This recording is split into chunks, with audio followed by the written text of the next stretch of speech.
Moisés chegou ao pé do Monte Sinai junto com o povo e só Moisés subiu. Por que só Moisés subiu para experimentar a presença de Deus, esse avivamento que a gente está falando? Por que todas as pessoas não subiram também? E a resposta está lá no Antigo Testamento.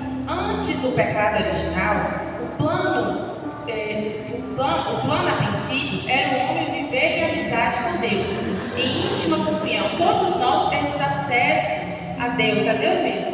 Lá em Gênesis 3:8 fala que o Senhor Deus caminhava no jardim, que eles estavam escutando os passos do Senhor Deus caminhando no jardim. Então, eles tinham acesso diretamente ao Senhor Deus. Esse era o plano original. Mas depois do pecado original, nossa natureza foi ferida. Então, o homem passou, Deus não se afastou de nós, mas nós passamos a ter medo da presença de Deus. Então a gente não conseguia mais contemplar o Senhor, nós nos afastamos. Santo Agostinho dizia que o pecado gerou medo e o medo gerou distância. Então não foi o Senhor que se afastou, nós é que nos afastamos. No capítulo seguinte, em Êxodo 20, fala que as pessoas falavam com Moisés, fala tu conosco, mas não fala Deus para que não morramos. Fala tu conosco, olha o medo. Não fala Deus, não deixa Deus falar para que não morramos. Então nossa natureza ficou ferida. Com uma forma diz o catecismo, de pedagogia divina, o Senhor, para curar a nossa natureza e para conseguir se aproximar de nós, Ele foi se aproximando pouco a pouco, se revelando pouco a pouco. É como se nossos olhos estivessem feridos e a gente não conseguisse mais contemplar uma luz forte. Quem tem problema de vista, às vezes não consegue, uma luz forte incomoda. É mais ou menos assim para a gente conseguir entender. Então, uma pedagogia divina, o Senhor foi se revelando pouco a pouco. E um dos meios do Senhor se revelar pouco a pouco e de se aproximar aos poucos do povo, foi usando os mediadores, essas pessoas escolhidas. Algumas pessoas tinham acesso a Deus, algumas pessoas experimentaram o avivamento, algumas pessoas iam no Santo dos Santos, eram sacerdotes, Arão, Davi, Moisés. Era assim no Antigo Testamento. O Senhor foi nos preparando para chegar no ápice, no absurdo, que é Deus se fazer homem, o Verbo se fazer carne e habitar no meio de nós e conversar conosco de novo e caminhar com a gente, pegar na nossa mão, se deixar ser tocado, tocar a nossa alma, nos olhar nos olhos. Foi o absurdo que aconteceu. Esse foi o ápice. O Senhor foi se aproximando pouco a pouco. Quando Jesus desceu e morreu na cruz, diz a palavra que o véu se rasgou. Então aquele véu que separava o Santo dos Santos, lá no templo, do restante do templo, onde as pessoas tinham acesso, Jesus rasgou com a morte na cruz. Então, a partir desse momento, a gente passou a ter a possibilidade de experimentar o avivamento. A gente passou a ter acesso no Santo dos Santos. Lá em Hebreus fala: agora nós não temos medo de entrar no santuário pelo poder do sangue de Jesus. Então veja, o véu se rasgou. O avivamento passou a ser uma possibilidade para todos nós. E por que muitas vezes nós não experimentamos esse avivamento? Agora que a gente tem acesso, agora que o Senhor rasgou o véu, agora que a gente pode entrar na presença de Deus e mudar de vida, por exemplo, e experimentar a presença de Deus de tal maneira de nos levar à conversão, de nos levar a uma mudança real de vida. Por que muitas vezes nós não experimentamos isso? Nossa família não experimenta isso. A resposta está em Isaías 59, versículo 2, que diz assim: não é a mão do Senhor, que a mão do Senhor seja curta para salvar, nem que seu ouvido seja surdo para ouvir, mas são vossas iniquidades, são vossos pecados, que fazem separação entre vós e vosso Deus. O pecado mortal nos impede de experimentar o avivamento. O pecado mortal, ele é uma barreira entre nós e Deus. Tem um santo que diz que a menor das iniquidades, elas nos impedem de experimentar plenamente a presença de Deus. Então, queridos, a pergunta que fica: qual o pecado que a gente precisa abandonar para experimentar o avivamento mesmo? Será quanto tempo a gente vai precisar viver aqui nessa terra para a gente entender que a gente só vai ser feliz plenamente no dia que a gente restabelecer a graça, restabelecer a amizade com o nosso Senhor? Nada nessa vida é capaz de nos preencher, nada. Tudo aqui passa e passa muito rápido. Não existe para sempre aqui. Todos esses prazeres, nada disso. São Paulo fala: considero tudo esterco. É nada diante do conhecimento de Deus. Então veja, o que a gente precisa largar para a nossa vida mudar de verdade, para a nossa vida passar a ter sentido, para o nosso casamento passar a ter sentido, para a nossa família passar a ter sentido. O que a gente precisa largar e não é aos poucos?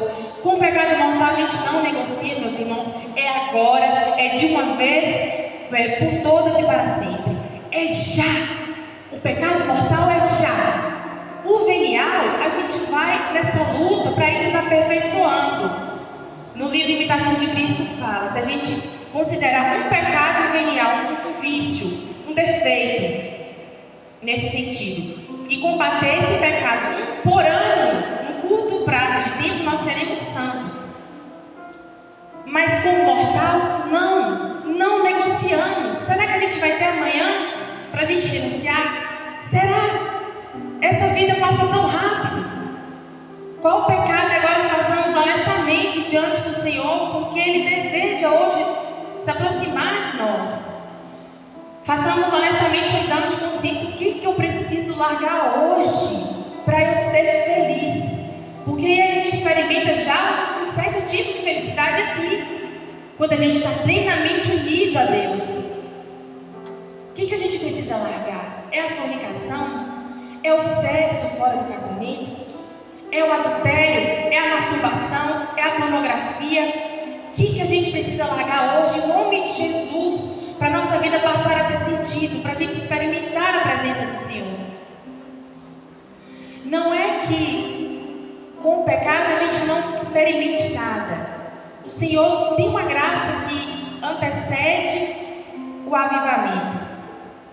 A gente percebe uma inquietação, a gente pode sentir a presença de Deus, a gente pode sentir incômodos, mas não é o avivamento pleno. Sabe, aquele que vai nos preencher verdadeiramente, aquele que as pessoas vão olhar para nós e falar: tem alguma coisa diferente, e não vem dela, vem de Deus. Só quando a gente rompe e leva para a confissão. Um exemplo perfeito disso foi São Pedro. Pedro apóstolo. Pedro caminhava com Jesus, conhecia Jesus, mas Pedro negou Jesus 3 vezes. É você andava com aquele Galileu? Não sou eu, não sou eu. Negou Jesus 3 vezes. Ele cometeu ali um pecado gravíssimo, um pecado mortal. Naquele momento, diz a palavra, que o Senhor voltou-se e olhou para Pedro, e Pedro chorou amargamente. Ele recebeu uma graça ali, a graça de um remorso, de um arrependimento sincero. Ele chorou amargamente, ele sentiu que ele tinha feito algo muito errado. Depois que Jesus ressuscitou, ele foi se encontrar com Pedro e foi perdoar Pedro, reconciliar-se com Pedro. Pedro, tu me amas? Perguntou 3 vezes, porque ele tinha negado 3 vezes. Pedro, tu me amas? Sim, Senhor, tu sabes tudo, tu sabes que eu te amo. Por 3 vezes. Ali o Senhor perdoou o pecado de Pedro. Só depois disso é que Pedro experimentou o avivamento, lá em Pentecostes. No Monte Sinai, teve trovões, relâmpagos, o monte tremeu, as pessoas se afastaram. Em Pentecostes, o avivamento, depois de Jesus ter morrido e ressuscitado, tem um vento impetuoso, tem línguas de fogo e as pessoas se aproximam. E não somente uma fica cheia do Espírito Santo, mas todos ficam cheios do Espírito Santo. E Pedro fica cheio do Espírito Santo ali. E ali vira um apóstolo, como nunca se viu antes, como ele nunca foi antes. Então, de medroso, de covarde, de medo de sofrer pelo mestre, de medo de perder a vida, Pedro ele recebe um espírito de intrepidez, de fortaleza. Ele prega com tanto temor e tremor que 3.000 pessoas se convertem na pregação de Pedro. Ele denuncia, sabe esse Jesus aí que vós matastes? Pois é, e prega, 3.000 pessoas se converteram. É isso que nosso Senhor quer para nós, sabe, queridos? Uma mudança sincera de vida, de dentro para fora. De dentro para fora, e a gente sabe o que está errado, porque o Senhor nos dá graça, a luz vem para nos incomodar. Então, o que você precisa largar hoje? E buscar um padre. De repente, domingo agora, na Santa Missa, vai ser aquele padre Valmir, e pedir: padre, anota, mas desde minha confissão aqui rapidinho. Coragem, esse mundo passa rápido, coragem, porque o Espírito Santo quer alcançar você e quer alcançar a sua família. E se você se sente assim como muitas vezes eu já me senti, e muitas vezes talvez muitos se sentirão ainda distantes do Senhor, como mesmo se houvesse uma barreira, envergonhados da presença de Deus. Se isso acontecer, queridos, busque Nossa Senhora. Nós somos católicos, nós temos uma medianeira junto ao mediador por excelência, que é nosso Senhor Jesus Cristo. Busque Nossa Senhora e pede a ela a graça de verdadeiramente converter, de verdadeiramente gerar mudança na sua vida.